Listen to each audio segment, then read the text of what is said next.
को स्नान आदि करवाते हैं उसको भी सलिल क्रिया कहते हैं, और मृतक व्यक्ति के जाने के बाद अंजलि भर के भी उसको पानी देते हैं तो उसको भी सलिल क्रिया कहते हैं। तो ये कह रहे हैं कि जो भी सामग्री आई थी अब वो श्री राम के काम तो आएगी नहीं, लेकिन मेरे अंत्येष्टि के काम आ जाएगी, क्योंकि इनको पता है कि श्री राम को ये कहते ही मेरे प्राण चले जाएंगे, श्री राम के वन जाते ही मैं जिंदा नहीं रह पाऊंगा। तो इसलिए कहा रामः कारयितव्य में, उस सारी सामग्री से श्री राम में मृतस्य सलिल क्रियाम कारयितव्य।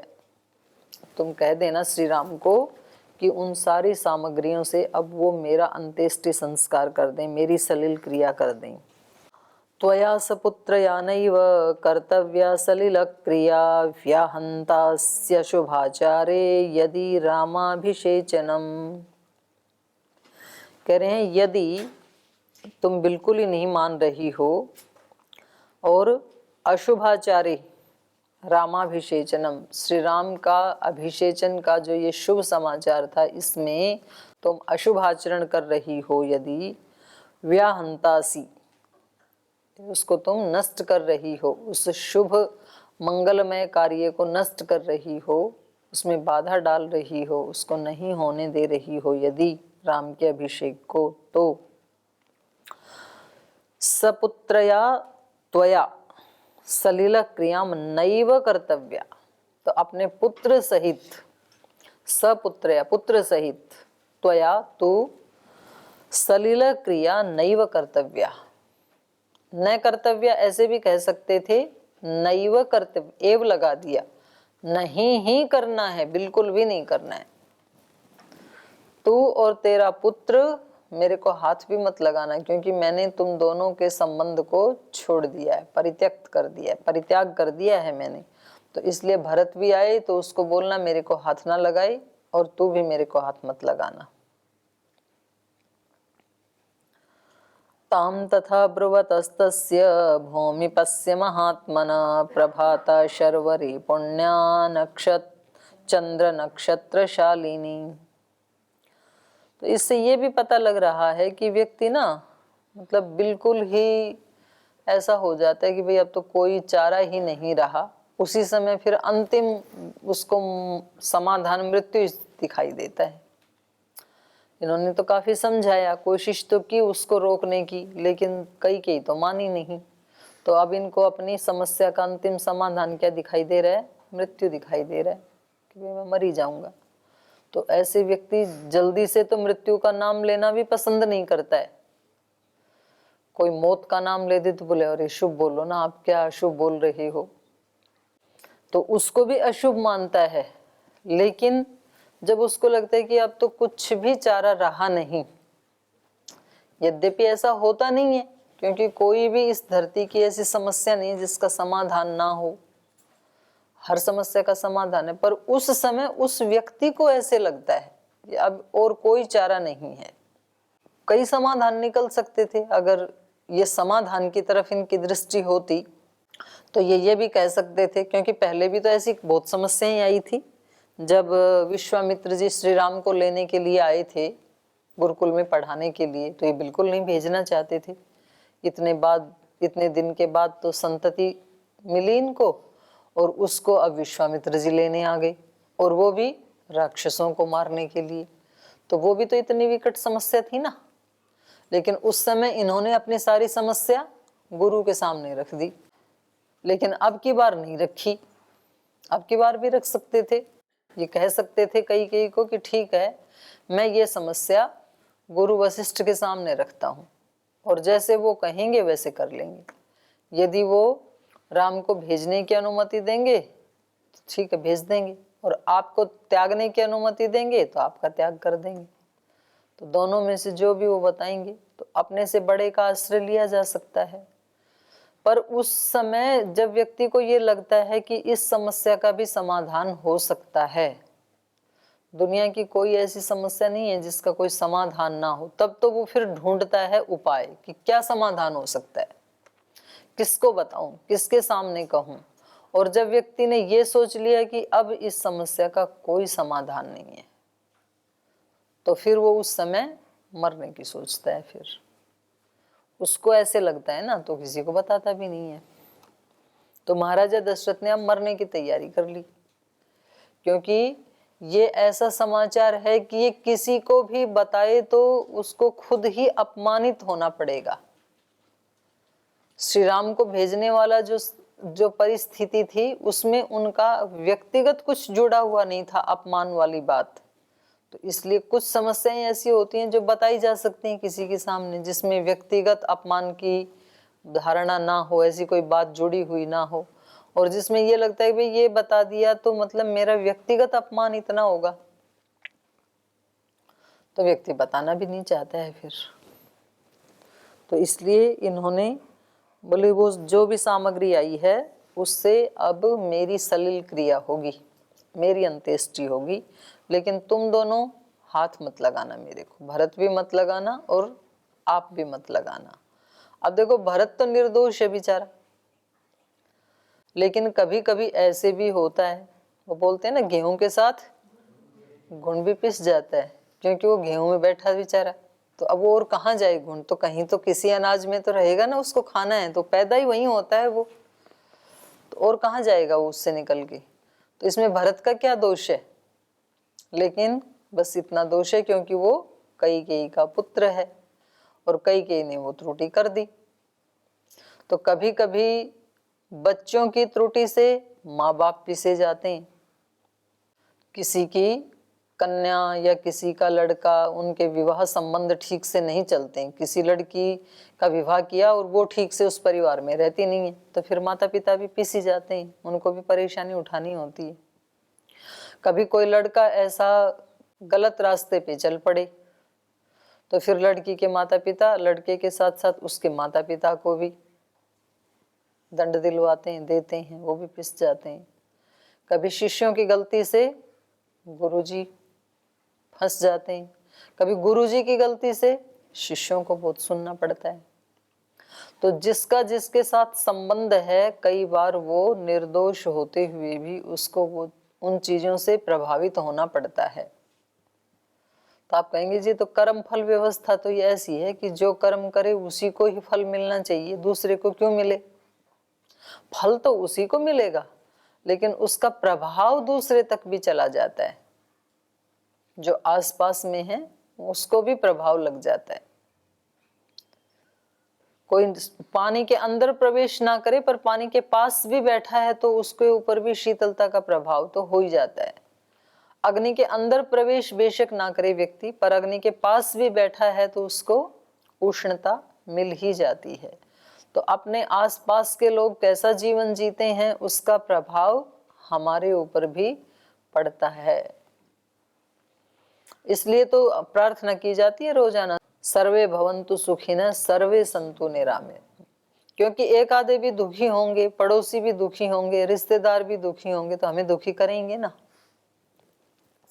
तो श्रद्धेय स्वामी जी महाराज बोलते हैं, मैं सुबह सुबह उठ के यही प्रार्थना करता हूँ कि मेरे से संबंधित जितने भी लोग हैं भगवान उन सबको सुखी रखना, चाहे वो सन्यासी हैं, चाहे ब्रह्मचारी हैं, चाहे वो संसार के लोग हैं, जिनका किसी भी रूप में संबंध है, तो उन सबको बहुत सुखी रखना, ताकि वो मेरे को परेशान ना करें। क्योंकि दुखी होंगे तो महाराज जी के पास ही जाएंगे, तो उनको काम नहीं करने देंगे, बाधा आएगी। तो यही रहस्य था। सारे ऋषि मुनि भी इसीलिए प्रार्थना करते थे ये, क्योंकि हमने तो बहुत पुरुषार्थ करके अपना अच्छा घर मकान बना लिया, अच्छे संसाधन हैं, गाड़ी मोटर सब कुछ है, लेकिन पड़ोसी के घर में रोजाना बच्चे बिलखते ही रहते हैं, निर्धनता के कारण झगड़े ही होते रहते हैं, अज्ञान के कारण एक दूसरे को मार पिटाई हाथापाई करते रहते हैं, तो फिर वो पड़ोस वाले की समाधि लगेगी कैसे? कैसे सुखी रह सकता है वो? तो हमें इस दृष्टि से भी ये भी एक हिंसा ही होती है। जब हम अपने जीवन को सुव्यवस्थित नहीं रखते हैं तो हम अपना तो नुकसान करते ही हैं, वो तो अपने प्रति तो है ही है हमारी नादानी, लेकिन हम दूसरों को भी दुखी करते हैं, ये फिर एक पाप हो जाता है, हिंसा हो जाती है। तो व्यक्ति को इसलिए भी ठीक रहना चाहिए ताकि दूसरे को दुख ना मिले, दूसरे की हिंसा ना हो। तो शरीर से भी ठीक रहना चाहिए, मन से भी ठीक रहना चाहिए, भावना से भी ठीक रहना चाहिए, अपने कर्तव्य की दृष्टि से भी ठीक रहना चाहिए। अब जो विद्यार्थी पढ़ता ही नहीं है तो अपना तो नुकसान कर ही रहा है, लेकिन गुरुजनों को भी उसको देख करके प्रसन्नता नहीं होती है, तो एक तरह से उनको भी वो कष्ट देने में निमित्त बनता ही है, तो नहीं बनना चाहिए। एक विद्यार्थी इतना ज्यादा पढ़ाई करता है, अपने व्रतों का पालन करता है, अपने कर्तव्यों का पालन करता है, उसको देख करके उसके गुरुजनों को भी एनर्जी मिलती है, तो अपना तो अच्छा कर ही रहा है, लेकिन साथ साथ दूसरों के दिल को भी खुशी दे रहा है वो, तो इसलिए भी अच्छा करना चाहिए।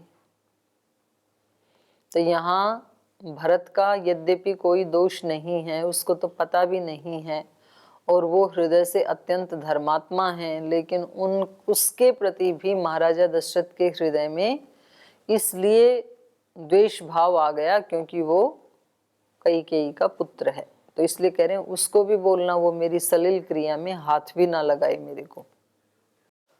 ताम तथा ब्रुवतस्तस्य भूमिपस्य महात्मना प्रभाता शर्वरी पुण्या चंद्र नक्षत्रशालिनी।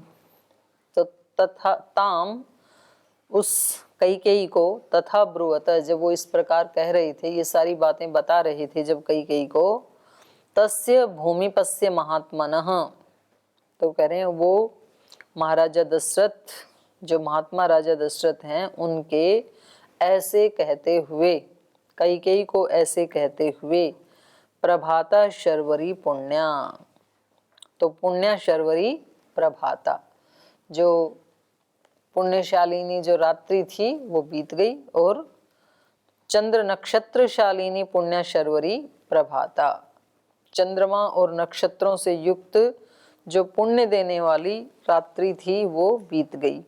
रात्रि पुण्य देने वाली क्यों है? यहाँ पर पुण्य क्यों कहा रात्रि को?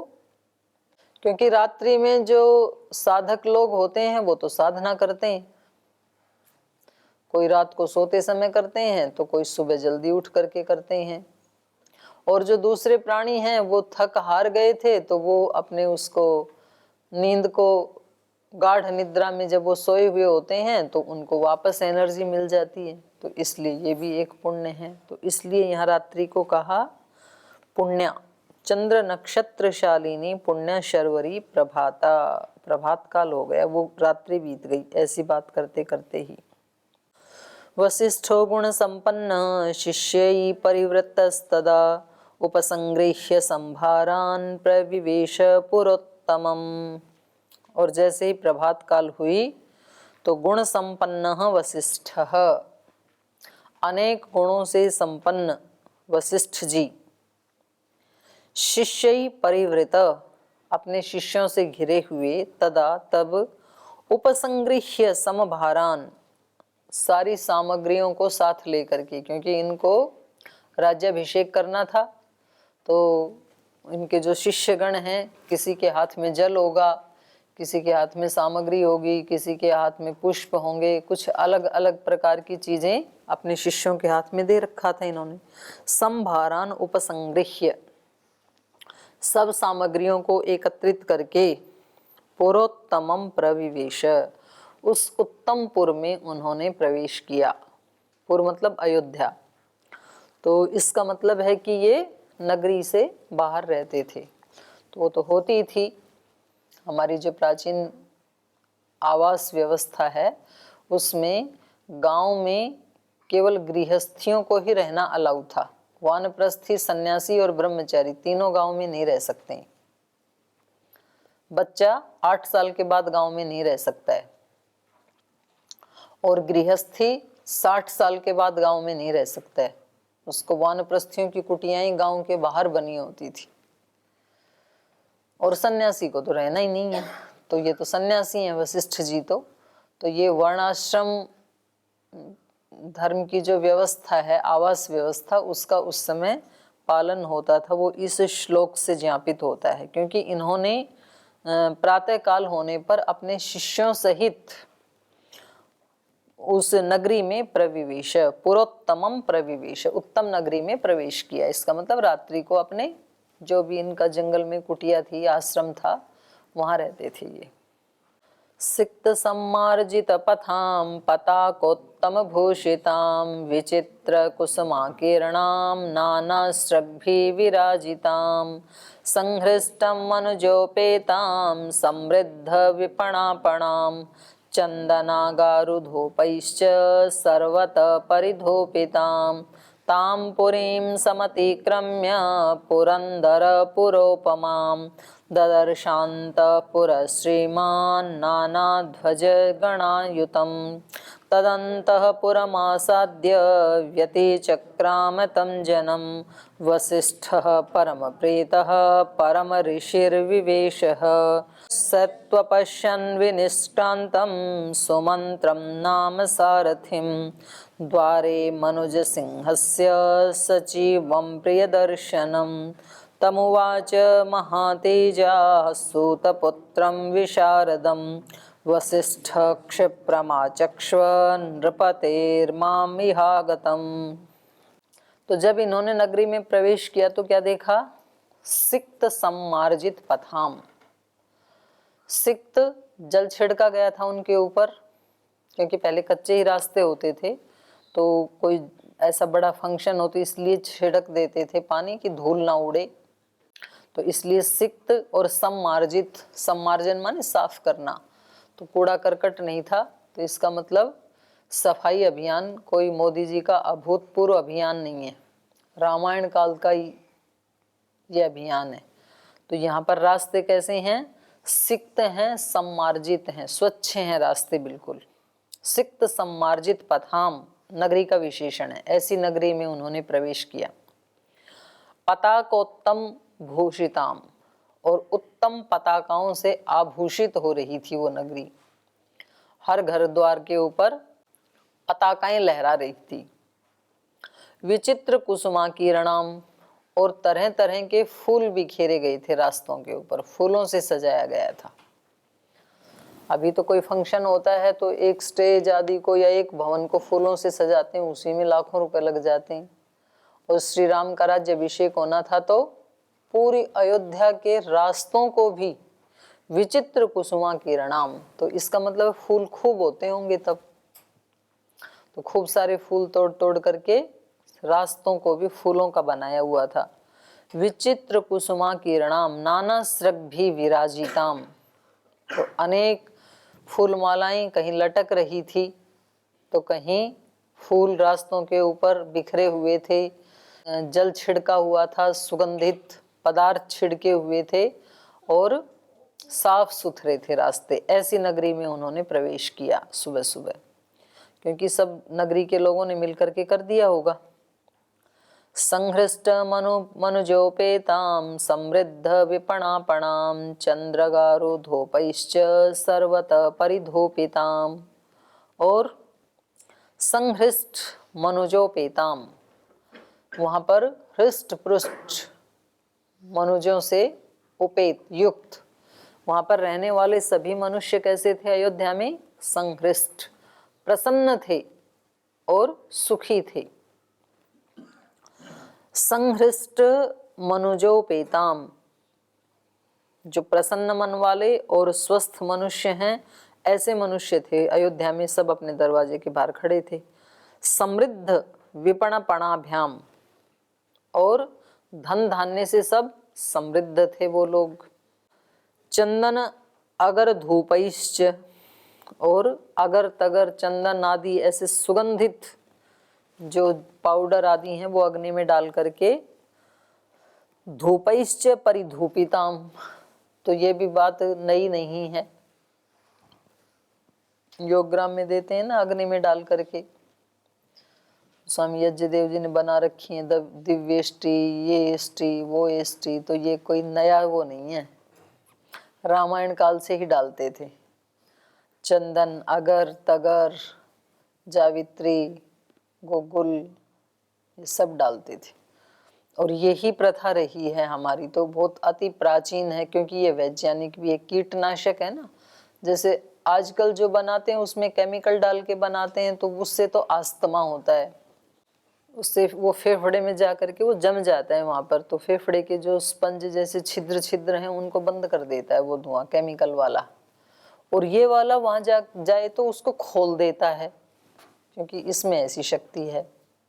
कुछ चीजों के अलग अलग वो होते हैं ना, जैसे पहले प्राचीन काल में बोलते थे अपने यहाँ पर, या तो स्नान करने के लिए आशीर्वाद देते थे, दूधो नहाओ पूतों फलो, ऐसे बड़े लोग कहते थे। तो इसका मतलब दूध से सबसे ज्यादा सफाई होती है स्किन की, क्योंकि वो अंदर जा करके और अंदर की गंदगी को भी बाहर निकाल के लाता है दूध। तो उसमें 2 चम्मच दूध भी मिल जाए और पूरे शरीर में एक बार लगा के ऐसे ऐसे रगड़ दें तो फिर नहा लो, तो ना तो फिर किसी को कोई ऊपर से चिकना लगाने की जरूरत है, कोई क्रीम आदि या कोई तेल आदि कुछ भी लगाने की जरूरत नहीं है दूध से नहाए तो।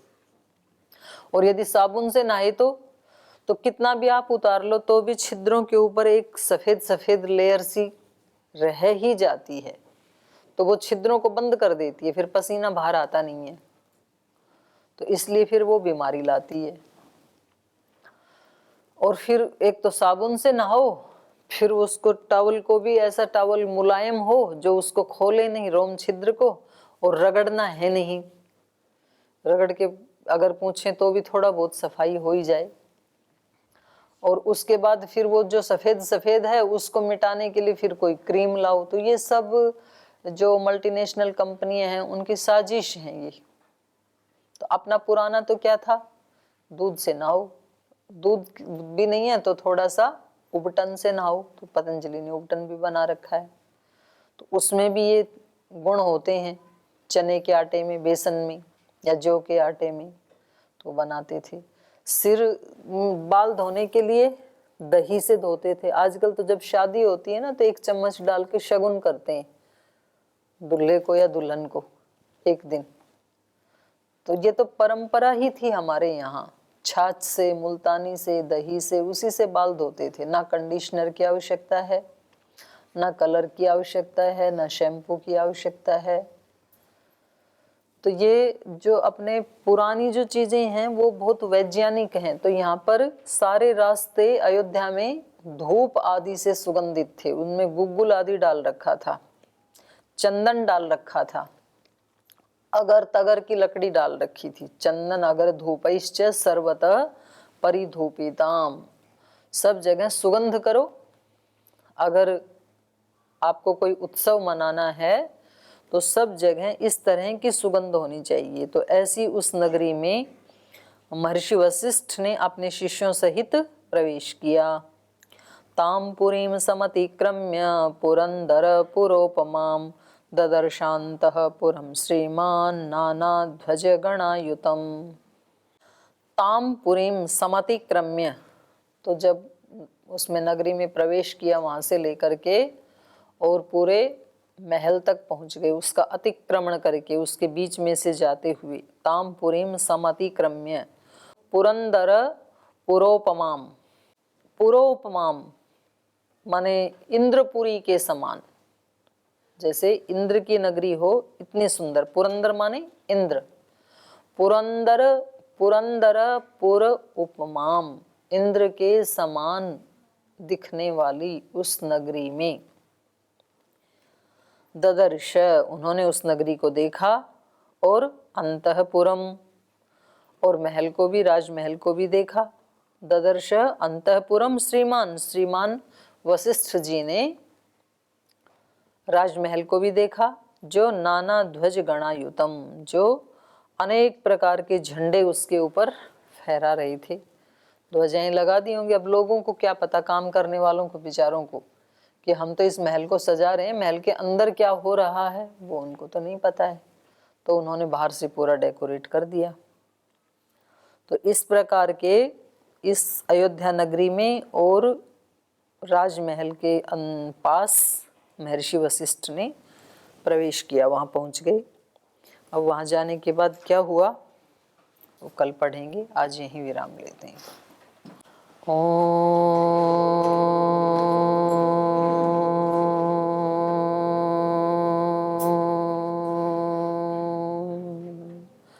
शांति शांति शांति। श्री गुरुभ्यो नमः।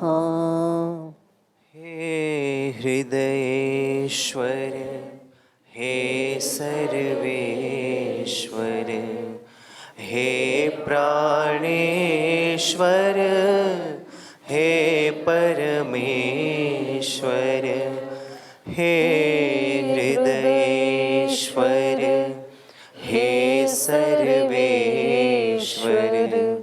हे प्राणेश्वर,